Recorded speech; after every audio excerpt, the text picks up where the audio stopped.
Good morning, नमस्कार, जय हिंद। कैसे हो सब? आई होप अच्छे होंगे। मैं बता दूं, इस लेक्चर में हम लोग प्रोग्रेशन चैप्टर क्लास 11 का स्टार्ट किए थे लोग, और उसमें अर्थमेटिक प्रोग्रेशन मतलब समांतर श्रेणी कंप्लीट कर लिए थे लोग कॉन्सेप्ट। ओके, इस लेक्चर में उसका अगले टॉपिक जो है जीपी गुणोत्तर श्रेणी ज्योमेट्रिक प्रोग्रेशन, उसके कॉन्सेप्ट को क्लियर करेंगे। लेक्चर स्टार्ट करने से पहले बता दो, जो इस चैनल पर नया है चैनल को सब्सक्राइब करो और अपने दोस्तों के पास इस लेक्चर का लिंक शेयर कर दो। ओके, चलो आगे बढ़ते हैं। ये क्लास 11 का चैप्टर है। Okay, GP geometric progression, geometric progression.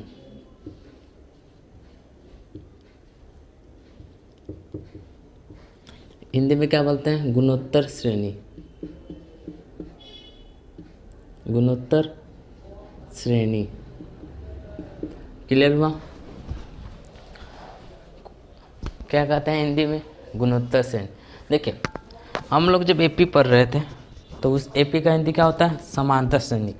तो समांतर श्रेणी में उसमें ऐसा श्रेणी दिया रहता था जिसमें दो टर्म यानी प्रत्येक के टर्म के बीच यानी प्रत्येक पदों के बीच अंतर क्या था? समान था। यानी प्रत्येक पदों का अंतर, प्रत्येक दो पदों का अंतर समान था।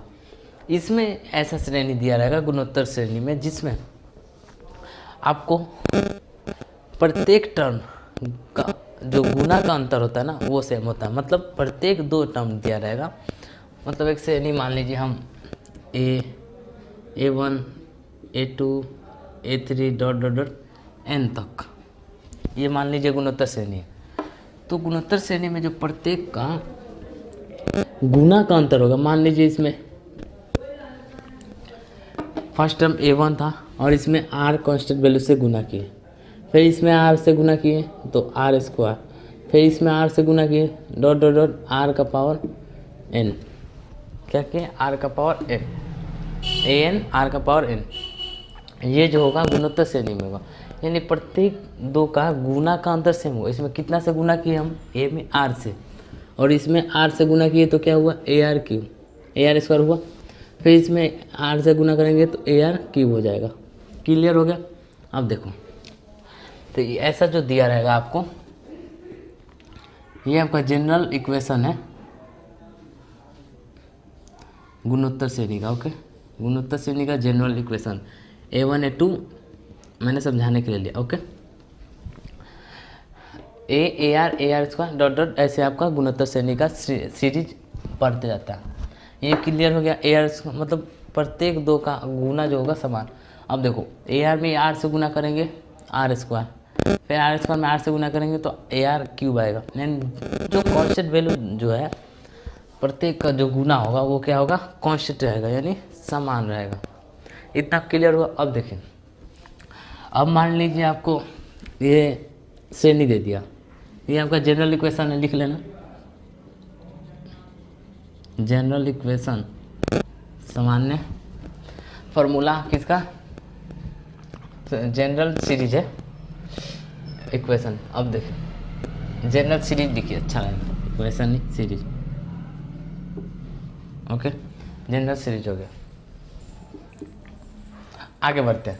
अब देखो, अब इसमें पूछेगा आपको nवा पद का इक्वेशन बताओ। अब इसमें पूछेगा आपको an जो nवा टर्म है उसका मान क्या होगा। इस एपी में हम लोग पढ़े थे n टर्म का वैल्यू क्या था? फॉर्मूला क्या था हमारा? a plus n minus one into d. an equal to था ना a plus n minus one into d. ये एपी का था। ऐसे ही एक फार्मूला होता है इसमें nवा टर्म निकालने का फार्मूला। ओके, जिसे हम लोग GN सूचित करते हैं। किससे? GN से, क्योंकि ये गुणोत्तर श्रेणी है। तो गुणोत्तर श्रेणी में GN से सूचित करेंगे और समांतर श्रेणी में AN। तो GN से हम लोग क्या लिख सकते? इसका फॉर्मूला होता है A इंटू R का पावर n माइनस वन। क्या होता है? A इंटू या AN लिख दो आप, कुछ भी। ये तो आपका योग याद रहना चाहिए, इससे आपको पता नहीं चलेगा। nवा टर्म निकालने का फॉर्मूला, ये किसका फॉर्मूला है? जीपी के nवा पद निकालने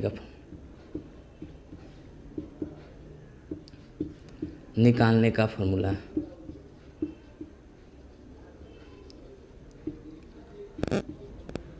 किसका है, जीपी का एनवा पद निकालने का फॉर्मूला है। Okay, a r n minus one. अब देखो इसमें ए क्या है और आर क्या है, ये तो जानना जरूरी है।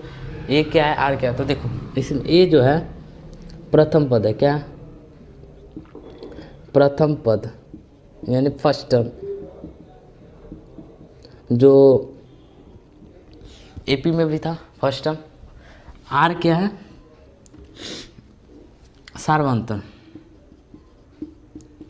आर क्या है, सार्वंतर। ओके, एपी में कौन क्या था सार्वंतर, डी था। क्या था सार्वंतर, डी।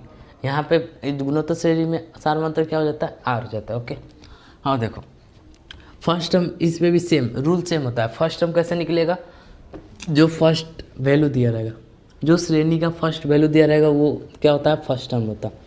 इतना तो क्लियर। आर का जो वैल्यू होता है गुणोत्तर श्रेणी में वो चेंज हो जाता है।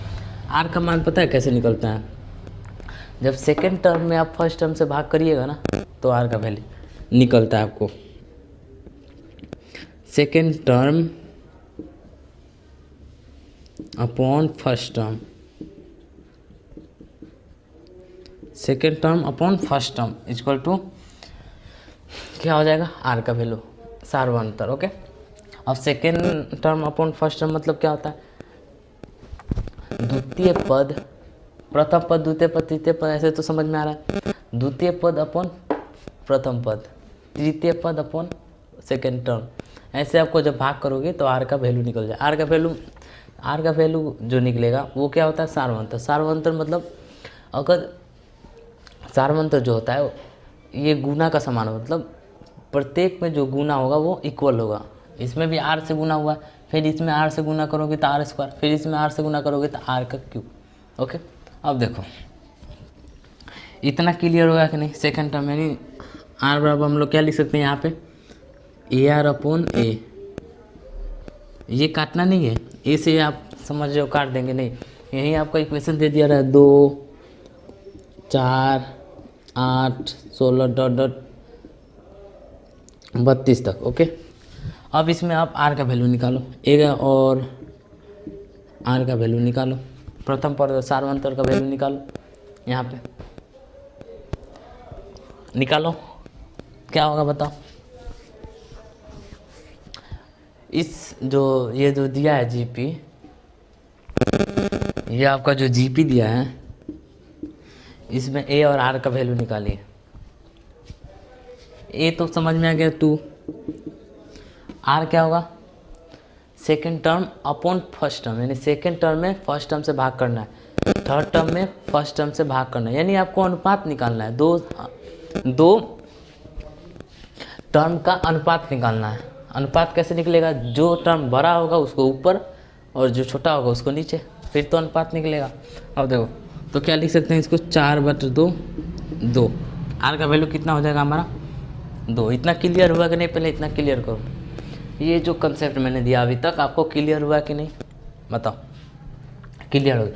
अब देखो ये सारे आपके फार्मूले हैं, इनको लिख लेना। ये आपका जनरल इक्वेशन है, ये भी फार्मूला है, आपको लिख लेना। ओके, ये एग्जाम्पल हो गया, हो गया।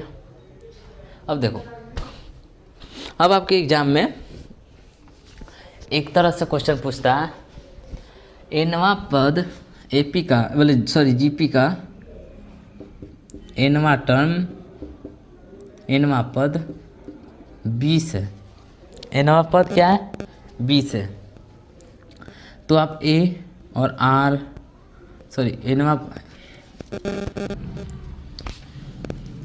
और एनवा पद बोल रहे हैं, मान लीजिए 10वां पद 20 है, एग्जाम्पल लीजिए, और 5वां पद 10 है।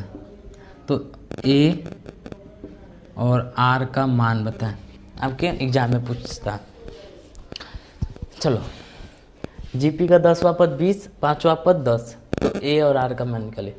अब देखो आप इसको क्या फार्मूला से भी बना सकते हो। ये होता है एनवा पद निकालने का फार्मूला, क्या जीपी का एनवा पद निकालने का फार्मूला ए आर का पावर n-1, ए आर का पावर n-1। ओके, जीपी का एनवा पद निकालने का फार्मूला। ओके, अब बताओ फार्मूला में रखो जल्दी। एपी में मैंने आपको एक ट्रिक बताया था कि जो कम होगा, जैसे जो पद बोलेगा निकालने के लिए 20वां पद, 9वां पद, 21वां पद, जो पद उससे एक कम करके आपको डी में मल्टीप्लाई करना था, मैंने ये बताया था। एपी में हमने बताया था एपी का मान लीजिए 20वां पद निकालना है, तो 20वां पद को हम क्या लिख सकते थे, a प्लस 19d लिख रहे थे। ये कॉन्सेप्ट लिख रहे थे कि नहीं हम लोग एपी में। अब देखो जीपी में क्या लिखेंगे हम लोग, जो पद बोले उससे एक कम पावर लगाकर आर, मतलब उससे एक कम करके आर का पावर कर देना। ए आर में क्या करना है, जो पद बोले उससे एक कम करके आर का पावर कर देना। क्या करना है, जो पद बोले उससे एक कम करके आर का पावर कर देना। क्या 10वां पद, 10 से कम 9 का मतलब ए आर का पावर कितना हो जाएगा 9, ऐसे लिख सकते हैं। या आपको ऐसे समझ में नहीं आ रहा है तो ये फार्मूला यूज करो। फार्मूला यूज करोगे तो 2 मार्क्स के लिए तो फार्मूला यूज करना पड़ेगा, 100% फार्मूला यूज करना पड़ेगा। लेकिन जब ऑब्जेक्टिव क्वेश्चन आए आपको बोर्ड एग्जाम में तो शॉर्ट ट्रिक लगाओगे या फार्मूला का यूज करोगे, इतना पहले क्लियर करो। ओके, जानना तो सब है, जानना आपके लिए सब है, ट्रिक भी और फार्मूला भी। ये भी ट्रिक भी जानना है और आपको फार्मूला भी जानना है। तो बात ये है यहाँ पे कि आपको ट्रिक का उपयोग करना है ऑब्जेक्टिव के लिए और फार्मूला का यूज करना है आपको 2 मार्क्स के लिए। ओके, अब देखो आते हैं ये सब ऑब्जेक्टिव में आते हैं और ये सब 2 मार्क्स में। अब देखो हो गया, तो 10वां पद को हम लोग क्या लिख सकते हैं, ए आर का पावर 9 लिख सकते हैं। और ए आर का पावर 9 का वैल्यू कितना दिया था, 20 दिया था। 5वां पद क्या दिया था, 5वां पद को हम लोग क्या लिख सकते हैं, एक कम करके power multiply a into r का पावर 4 कितना हो गया 10 हो गया। अब इक्वेशन सॉल्व करो, इक्वेशन नहीं आप क्या करो घटा दो, क्या करो घटा दो, माइनस कर दो सब में से। अब देखो जब आप माइनस करोगे ना, या हम माइनस नहीं करके भाग कर दे, माइनस देखो। हाँ, और एक और बात याद रखना, जीपी में क्या करना है आपको, हम लोग एपी में क्या, यहाँ बात मैं भूल रहा हूँ, एपी में हम लोग क्या कर रहे थे, एक दूसरे को घटा रहे थे। 2 इक्वेशन मतलब जो 2 इक्वेशन बन रहा था उसको घटा रहे थे। इसमें क्या करना है, भाग करना है। 2 इक्वेशन जो बने, फर्स्ट इक्वेशन सेकेंड इक्वेशन बना ना, तो इसको क्या करना है, भाग करना है। ओके, अब देखो भाग करो, इक्वेशन फर्स्ट सीधे लिखो भाग करने पर। अब देखो जब भाग करोगे ए आर का पावर 9 अपॉन ए आर का पावर 4 इक्वल टू 20/10, ये कट जाएगा। और देखो आर का पावर 4 से आर का पावर 4 कट जाएगा, लेकिन ऊपर कितना बचेगा, आर का पावर 5 बचेगा हमारा। क्या बचेगा, आर का पावर 5 और 10 दूना 20, 2 आ गया। ओके, आर का पावर क्या बचा हमारा 5 और 2। ओके, जब ये 5 इधर से इधर जाएगा तो हमारा क्या हो जाएगा, आर इक्वल टू 2 का पावर 1/5 हो जाएगा। ओके, ये हमारा आंसर हो गया। ऐसे मैंने तो आपको एग्जांपल दिया तो इसका करेक्ट आंसर नहीं आया, जो क्वेश्चन देगा उसका करेक्ट आंसर आएगा आपके पास। क्लियर हुआ कि नहीं हुआ पहले बताओ। अब देखो हमने तो आर का मान निकाल लिया ना, अब ए का मान निकालेंगे कैसे, R5 का मान अगर हम समीकरण 1 में रखेंगे, सॉरी AR4 में रखेंगे तो हमारा 10 का मान निकल जाएगा। कैसे देखो, नहीं देखो ये समझ में आ गया।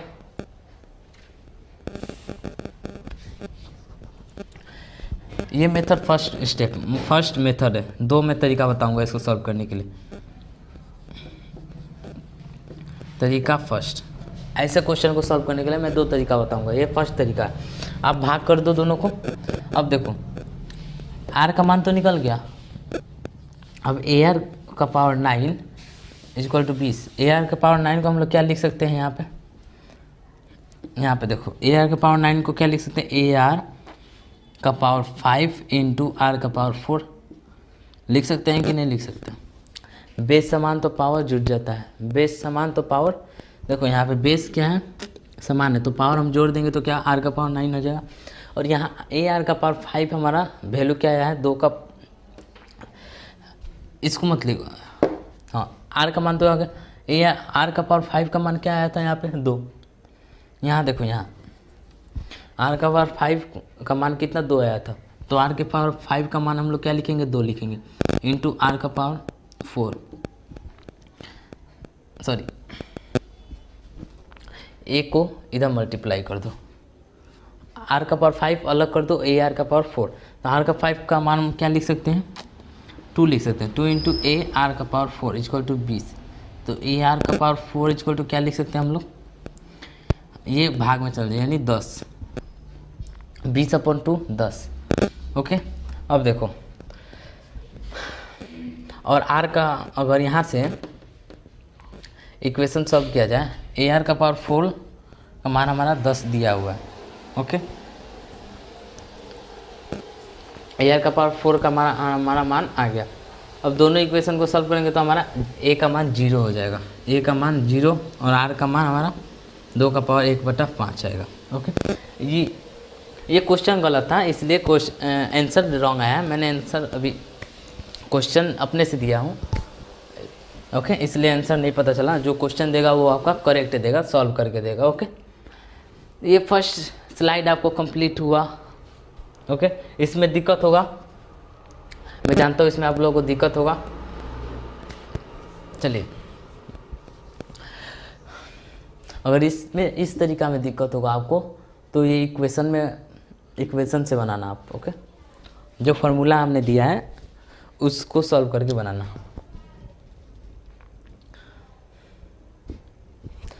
स्क्रीनशॉट लो।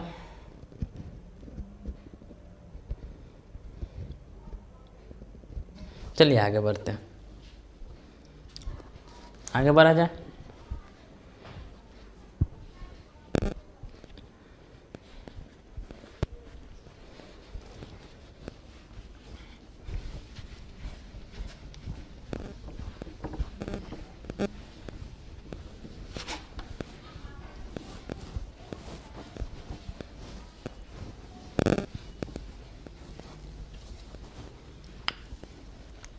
चलिए लास्ट टॉपिक एक और देखते हैं, उसके बाद हम लोग अगले लेक्चर में मिलेंगे। देखिए एक और लेक्चर है, टॉपिक है sorry, sum of terms. Hindi क्या होगा, पदों का योग, पदों का योग। जब आपको गुणोत्तर श्रेणी में श्रेणी दे, मतलब एक श्रेणी देगा आपको, समांतर श्रेणी के जैसा है, गुणोत्तर श्रेणी देगा आपको, तो उसमें आपको क्या करना है, प्रथम n पदों का योग। समांतर श्रेणी में हम लोग क्या निकालते थे, प्रथम n पदों का योग क्या निकालते थे, Sn बराबर n/2 2a plus n-1 into D.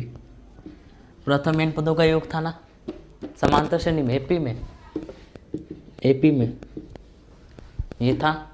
अब देखो जीपी में क्या करेगा, ये टर्म ले लेते हैं a r, sorry first term क्या होता है a, second a r, third a r square, fourth a r cube, dot a r का पावर n n-1 होता है, सॉरी ए आर n-1 होता है। ओके, एक कम होता है।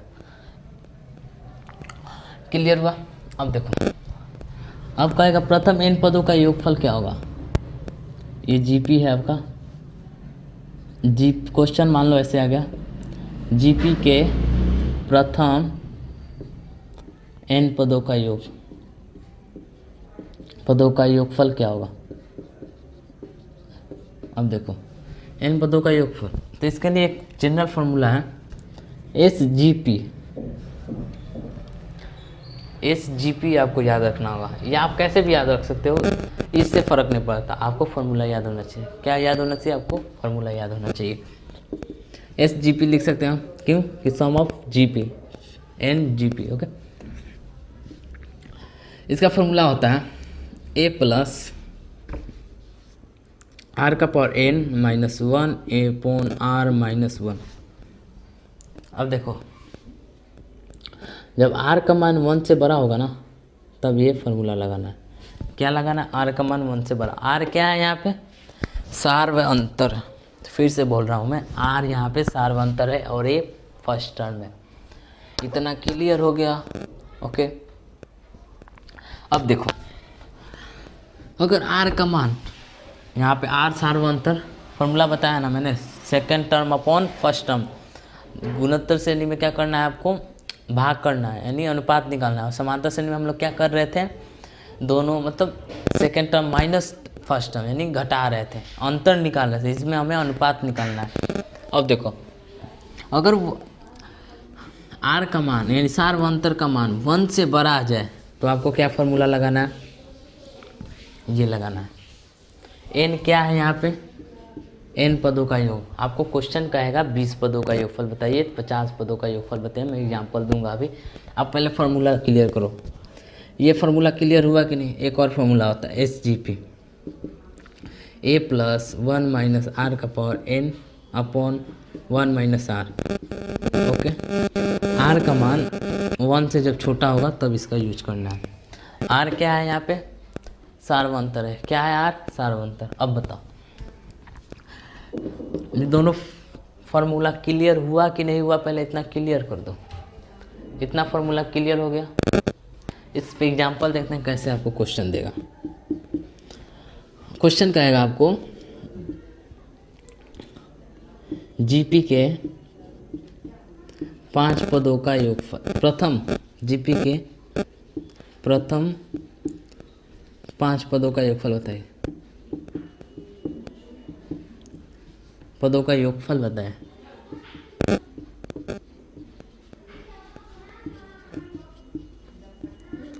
योगफल बताएं। अब देखो, 5 पदों का योगफल का फॉर्मूला, पहले तो एक जीपी देगा। 5 पदों का योगफल, ये हिंदी नहीं ले, मान लो यहाँ पे 2 4 8 16 डॉट डॉट एन तक। ओके, ये जीपी है। डायरेक्ट आपको हिंदी नहीं लिखेगा, यहाँ पे आपको देगा। ओके, यहाँ ऐसे लिखेगा 5 पदों का योगफल आपको दिया रहेगा। बिना आपको ए और आर के मान के आपको कोई सम नहीं निकलेगा, यानी टोटल जो योगफल होता है वो नहीं निकलेगा बिना ए प्रथम पद और सार्वंतर के आपका सम नहीं निकलेगा टोटल टर्म। ओके, तो हमें क्या चाहिए? ए चाहिए और आर का मान चाहिए। तो ए और आर के मान के लिए हमने इक्वेशन मतलब एक श्रेणी ले लिया जीपी का। ए का मान बताओ पहले। यहाँ पे ए का मान 2, आर का मान अनुपात 4/2 2। ए का मान 2 और आर का मान भी 2 आ गया। अब 5 पदों का योगफल यानी एन का मान हमारा क्या दिया है? 5। ये क्या है? एन यानी टोटल टर्म बोलेगा, जितने पदों का योगफल निकालना है उतना आपको मान रख देना। अब देखो, आर का मान क्या हुआ? हमारा 1 से बड़ा आया। आर का मान 1 से बड़ा है कि नहीं? 2 क्या है? 1 से छोटा है? नहीं है, 1 से बड़ा है। तो बड़ा होने के लिए हम लोग कौन सा फार्मूला लगाएंगे? ये लगाएंगे ना? लगा दें ये। अब देखो, अबे ये लगाएंगे, क्लियर करो पहले। आर का मान जब भी 1 से बड़ा होगा ये लगाएंगे, आर का मान 1 से छोटा होगा ये लगाएंगे। लेस देन ग्रेटर देन समझ में आता है ना? इतना भी समझ में नहीं आता तो आप लोग पहले लेस देन ग्रेटर देन सीखिए, उसके बाद लेक्चर देखिए। ओके, क्योंकि बेसिक कॉन्सेप्ट आपके बेसिक से बेसिक कॉन्सेप्ट आपके 11th में, मतलब जैसे जैसे आप स्टेप बढ़िएगा आगे वैसे आपका बेसिक कॉन्सेप्ट भी बढ़ता है। ओके, तो बेसिक कॉन्सेप्ट जानना जरूरी होना चाहिए आप लोग। तो इतना समझ में आ गया। ओके, अब देखो आर का मान क्या है? 1 से बड़ा है, तो ये फार्मूला लगेंगे। एस जी पी लिख देते हैं। S G P equal to a into r का पावर n -1 अपॉन r -1। अब देखो, फॉर्मूला में वैल्यू पुट करो। ए का मान कितना दिया है 2, आर का मान 2 का पावर एन कितने पदों का निकालना है 5 पदों -1 अपॉन आर का मान 2 -1 2 इंटू 2 का पावर 5 कितना हो जाएगा 2 का क्यूब 8 और 32 2 का पावर 5 का 32 -1 2 -1 1 ओके। अब देखो 2 इंटू 32 -1 कितना हो जाएगा 31 मल्टीप्लाई 32 -1 31 इंटू 2 कितना हो जाएगा 6 2 62 31 दूना 62 ओके। तो हमारा 5 पदों का योगफल क्या हुआ 62 हुआ। क्या हुआ 5 पदों का योगफल 62 हुआ। एग्जाम्पल से आपका ये दोनों फार्मूला क्लियर हुआ कि नहीं ओके। लेस देन अगर ग्रेटर देन 1 तो ये फार्मूला हुआ, लेस देन 1 तो ये फार्मूला लगेगा ओके। इसका भी एग्जाम्पल ले लें। देखो इसका एग्जाम्पल देखते हैं।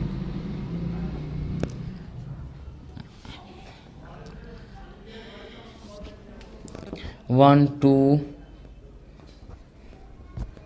4 8 16 डॉट डॉट डॉट ओके। इसका देखते हैं। ये सेम हो जाएगा, सेम नहीं लेते हैं, अलग लेते हैं। 1 3 9 डॉट डॉट ले 3 पद हमारे लिए जाए। ये 27 डॉट डॉट ओके। चलो क्लियर हो गया। अब देखो हमें कितने पदों का योगफल निकालना है। मान लो 3 दिया है, चौथा पद निकालना हमें। जीपी के 4 पदों का योगफल निकालें। 4 पदों का योगफल निकालें।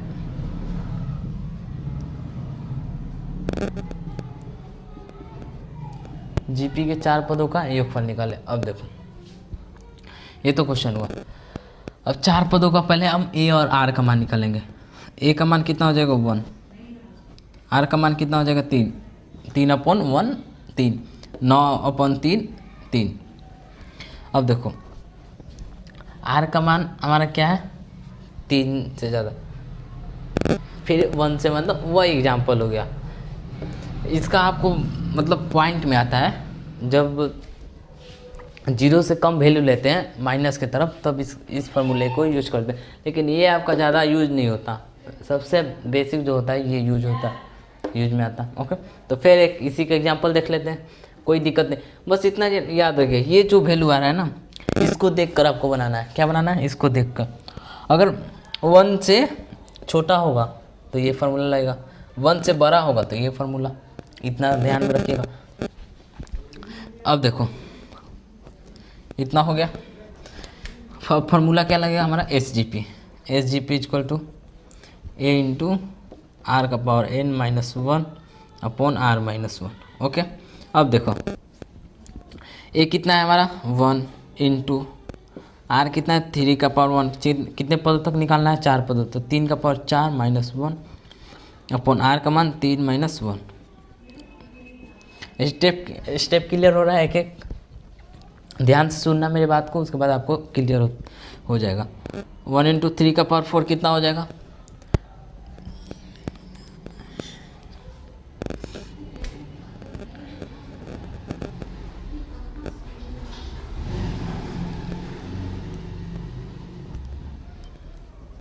71 होगा। 3 का पावर 4 3 3 का 9 9 3 27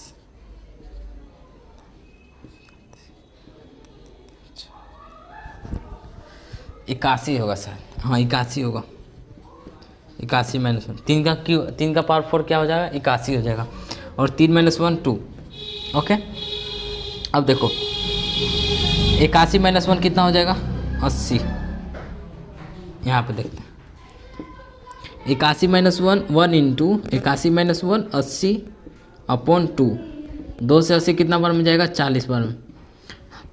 जो चौथा पद होगा वो 40 होगा, जो मतलब 4 पदों का योगफल जो होगा वो 40 होगा ओके। ये क्लियर हो गया। एग्जाम्पल से आपको। हाँ,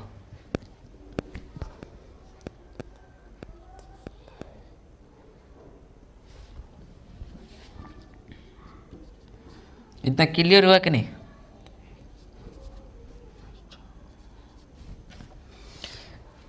क्लियर हो गया? आई होप फर्स्ट स्लाइड आपको, मतलब फर्स्ट स्लाइड में जितना कॉन्सेप्ट मैंने बताया वो आपको क्लियर हो गया होगा। ओके, अगले लेक्चर में हम लोग जीपी के सारे कॉन्सेप्ट को क्लियर कर लेंगे। उसके बाद इसका प्रैक्टिस सेशन देखकर इसका अगला जो टॉपिक है HP, harmonic motion. Harmonic motion आपको एक लेक्चर में ख़त्म कर दूंगा मैं। अगर आप एपी अच्छे से यानी समांतर श्रेणी अच्छे से पढ़े होंगे लेक्चर से, तो हार्मोनिक मोशन मतलब हार्मोनिक प्रोग्रेशन आपको इजीली समझ में आ जाएगा। ओके, हार्मोनिक मोशन क्या है? समांतर श्रेणी का अपोजिट यानी उल्टा, इन्वर्स है। समांतर श्रेणी में जो इक्वेशन मतलब जो फार्मूला यूज होता है उसका अपोजिट इन्वर्स कर देंगे, यानी उसको भाग में भेज देंगे, तो हमारा क्या हो जाता है? हार्मोनिक मोशन का रूल हो जाता है। ओके, आई होप आप सबको कॉन्सेप्ट क्लियर हुआ होगा। अगर नहीं हुआ होगा तो एक बार वीडियो को रिवाइंड करके देख लेना, आपको अच्छे से क्लियर हो जाएगा।